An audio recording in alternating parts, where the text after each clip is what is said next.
ఇడుపు కాగితం ఒక movie poster ఇటీవల చాలా కాంట్రవర్సీకి దారితీస్తుంది. ఎందుకంటే ముఖ్యంగా సోషల్ మీడియాలో జనాలు అయితే చాలామందికి ఈ సినిమా ఒకటి వస్తుందని చాలామందికి తెలియదు. దాదాపు 80% వరకు తెలియదు. ఓన్లీ సోషల్ మీడియా అంటే ఎక్కువ యూత్ సోషల్ మీడియా ఫాలో అయ్యారు మాత్రమే ఈ సినిమా గురించి మనకు వినబడుతుంది. అయితే ఇడుపు కాగితం అనేది స్లాంగ్ ఇడుపు కాగితం అంటే ఇడుపు అంటే విడిచిపెట్టంటే విడాకులు అన్నట్టు. ఇడుపు అంటే ఇడిచిపెట్టడం, కాగితం అంటే కాగితాలు. అంటే విడాకుల కాగితాలు. దాన్ని పెద్దగా కంట్రోల్ చేసే అవసరం లేదు. ఒక ప్రాంతం సంబంధించిన భాషని ఒక ప్రాంతం వాళ్ళు దీన్ని సబ్‌టైటిల్ పెట్టుకోవచ్చు వాళ్ళని ఒకరని మాట్లాడుతున్నారు. అయితే సినిమా బాగుంటే పేరుతో వచ్చిన సమస్య ఏం లేదు. సినిమా బాగుంటేనే అందరూ చూస్తారు. తెలంగాణ ప్రాంతం రాష్ట్రానికి సంబంధించిన సినిమా డైరెక్టర్ అయినా, హీరో అయినా, ప్రొడ్యూసర్ అయినా తెలంగాణ ప్రాంతంలోనే నడిచిన సినిమా బాగుంటేనే అందరూ సినిమాకి వెళ్తారు. అయితే దీనిపై కాంట్రవర్సీ చేసే వాళ్ళ గురించి నేను మాట్లాడదలుచుకున్నాను.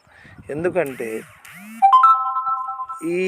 దీంతో తెలంగాణ రాష్ట్ర ప్రజలకు వచ్చిన నష్టం లేదు, ఆంధ్ర రాష్ట్ర ప్రజలకు వచ్చిన నష్టం లేదు.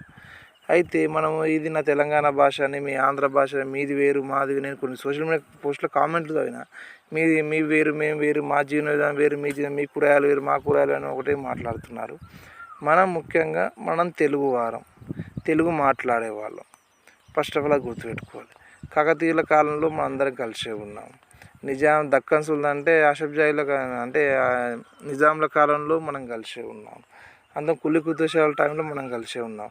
నిజాం టైంలో బ్రిటిష్ వారికి కప్పం కట్టలేక రాయలసీమ ప్రాంతాన్ని వదులుకున్నాడు. తర్వాత కొన్ని రోజులకు ఈ విజయవాడ, విశాఖపట్నం కొన్ని రోజులకు వాళ్ళకు బ్రిటిష్ వారికి వదులుకున్నాడు.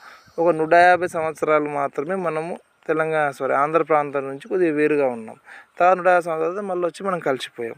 మళ్ళీ 12 సంవత్సరాల క్రితం మళ్ళీ విడిపోయాం. సరే, ఇంకొకటి తెలంగాణ భాష, ఆంధ్ర భాష అంటారు. మనం అందరం మాట్లాడేది తెలుగు. తెలంగాణ భాష, ఆంధ్ర భాష అని ఉండదు. స్లాంగ్స్ ఉంటాయి, యాసలు ఉంటాయి. ఈ యాసలు ఒక్కొక్క ప్రాంతంలో ఒకలాగా ఉంటాయి. ఇప్పుడు తెలంగాణ యాస సినిమాలో చూపించే యాస తెలంగాణ యాస కాదు. అంటే తెలంగాణ యాస అంటే అది తెలంగాణ రాష్ట్రంలో ఉమ్మడి జిల్లా ప్రాతిపదికన ఉత్తర తెలంగాణలో మాట్లాడే యాస. అంటే ఇప్పుడు తెలంగాణ రాష్ట్రం తీసుకోండి, హైదరాబాదు అండ్ రంగారెడ్డి జిల్లా అంటే 20 సరౌండింగ్ ఉన్న జిల్లాల్లో మాత్రం తెలుగుపై ఉర్దూ మిక్సింగ్ పదాలు ఉంటాయి కొన్ని. అలాగే ఉత్తర తెలంగాణకి వెళ్ళినాం అనుకోండి, అక్కడ డిఫరెంట్ టైప్ స్లాంగ్ మాట్లాడతారు. అంటే కరీంనగర్, నిజామాబాద్. మళ్ళీ ఆదిలాబాద్ వెళ్ళినాం అనుకోండి, అక్కడ కొద్దిగా మహారాష్ట్ర ప్రభావం ఉంటుంది. మరాఠీ ప్రభావం కూడా కొన్ని పదాలు అక్కడ ఉంటాయి. అలాగే దక్షిణ తెలంగాణకు వస్తే మహబూబ్నగర్, నల్గొండకు వస్తే అందులో కూడా డిఫరెంట్. వారిపై రాయలసీమ ప్రాంతంపై మరియు ఇక్కడ గుంటూరు ప్రభావం కొద్దిగా ఉంటుంది, నల్గొండ జిల్లా, కృష్ణ. అలాగే ఖమ్మంలపై కూడా డిఫరెంట్ టైప్ ఆఫ్ స్లాంగ్ మాట్లాడతారు. ఖమ్మం కూడా ఒక్కొక్క జిల్లాలో ఒక్కొక్క రకమైన స్లాంగ్ మాట్లాడతారు, అంటే యాస మాట్లాడతారు. కానీ అన్ని జిల్లాలో ఒకటి రకమైన యాస ఉండదు. అలాగే మనం ఆంధ్ర రాష్ట్రం తీసుకుంటే రాయలసీమలో ఒక యాస మాట్లాడతారు, ప్రకాశం, నెల్లూరులో ఒక యాస మాట్లాడతారు, కృష్ణా, గుంటూరు, విజయవాడలో ఒక రకమైన యాస ఉంటుంది. అలాగే తూర్పుగోదావరి, పశ్చిమ గోదావరిలో ఒక రకమైన యాస ఉంటుంది, శ్రీకాకుళం, విజయవాడలో ఒక రకమైన యాస ఉంటుంది. కాబట్టి యాసల పేరు చెప్పి రాజకీయం చేయడం ఎంతవరకు కరెక్ట్ ఒకసారి మీరే గమనించాలి.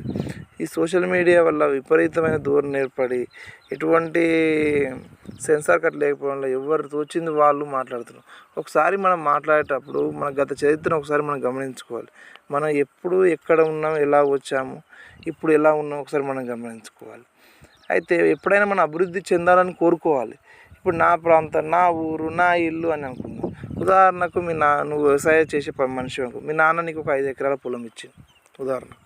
అరే, మా నాన్నకి ఇంతే ఇచ్చిన పొలాన్ని నేను ఇక ఎక్కువ పొలం సంపాదించుకోవద్దు, ఎక్కువ పొలం కొనుక్కోవద్దు, ఎక్కువ సంపాదించుకోవద్దు, ఆ 2 బళ్ళు 2 ఆవులు ఉండాలనే ఆలోచన ఉంటే నువ్వు అభివృద్ధి చెందుతావా? అప్పుడు ఇంకటి పూర్వకాలంలో రాజులు కూడా మా రాజ్యానికి ఇంతే ఉండాలి, నాకు వారసత్వంగా ఇంతే రాజ్యం వచ్చిందని వేరే రాజ్యాలపై దండయాత్ర చేయలేదా? వాళ్ళు వేరే రాజ్యాలను కలుపుకోలేదా? స్టేటు పెద్దగా ఉన్నప్పుడు డిఫరెంట్ కల్చర్స్ ఉన్నప్పుడు మాత్రమే అందులో మనకు తీయతనం, గొప్పతనం తెలుస్తుంది. ఇక మా సంస్కృతి ఉమ్మడి, ఎవరి సంస్కృతిని ఎవరు ఖరాబ్ చేయరు. ఫస్ట్ ఆఫ్ ఆల్ గుర్తుపెట్టుకోవాలి. రాజకీయంగా వచ్చిన విపరీత దూరం లేదు ఈ సమస్యలన్నిటికీ మూల కారణం. వాళ్ళ యొక్క రాజకీయ పబ్బం గడుపుకోవడానికి అక్కడ పాలకులు చేసే వ్యతిరేక ధోరణి వల్లనే ప్రజలు పెడదారి పడుతున్నట్టు అనిపిస్తుంది. ఎందుకంటే మనం క్రిస్టియన్స్ అయిన క్రిస్మస్ పండుగ మనం జరుపుకుంటలేమా? మన జనవరి 1 మనం జరుపుకుంటలేమా? అలాగే పీర్ల పండుగ అండి. అసలు పీర్ల పండుగలో ముస్లిమ్స్‌లో కొంతమంది దీనికి పార్టిసిపేట్ అయ్యారండి. సున్నీ ముస్లిం, షియా ముస్లింలు ఎక్కువ షియా ముస్లింకి సంబంధించిన పండుగ ఇది. అయితే చాలామంది ఇందులో పార్టిసిపేట్ చాలామంది ముస్లిమ్స్ కొందరు అంటారు అసలు ఎందుకు వెళ్తారండి అది అవి అన్నట్టు చాలామంది మాట్లాడతారు. చాలామంది దర్గాలకు వెళ్ళరు ముస్లిమ్స్. మరి మనం ఎందుకు జరుపుకుంటున్నాం? సరే, హిందూ మతంలో ఉన్న గొప్పతనం ఏంటంటే ప్రతి మతానికి గౌరవిస్తాం. ముస్లిమ్స్ మన పండుగలో జరుపుకున్న పార్టిసిపేట్ చేయకుండా మనం వాళ్ళ పండుగ సోదర స్వభావంతో భావంతో వాళ్ళు కొన్ని సంవత్సరాలు మనం రూల్ చేశారన్న ఉద్దేశంతో అలా అలవాటు అయిపోయి జీవనంలో అది భాగం అయిపోయింది. అది పార్టిసిపేట్ చేస్తారు, పాల్గొంటారు. కానీ మనం మాత్రమే ముస్లిమ్స్ ఎక్కడి నుంచో వలస వచ్చారు. వాళ్ళు ఇక్కడ మతం పాలకులు చేసే పరిపాలించారు. వాళ్ళు ఒక రకమైన కలిసి ఉంటారు. వేరే దేశంలో ఇబ్బంది వస్తే మన ముస్లింలకు ఇబ్బంది వచ్చిందని మాట్లాడుతారు. కానీ మన తోటి కలిసి ఉన్నాం. 150 సంవత్సరాలు వేరు ఉన్న తర్వాత వాళ్ళు ఆంధ్రోడు మీరు మేము మాట్లాడినంత సమాజంగా రాజకీయాలు ఇలాంటివి పెడదోన విరమని నా మనవి.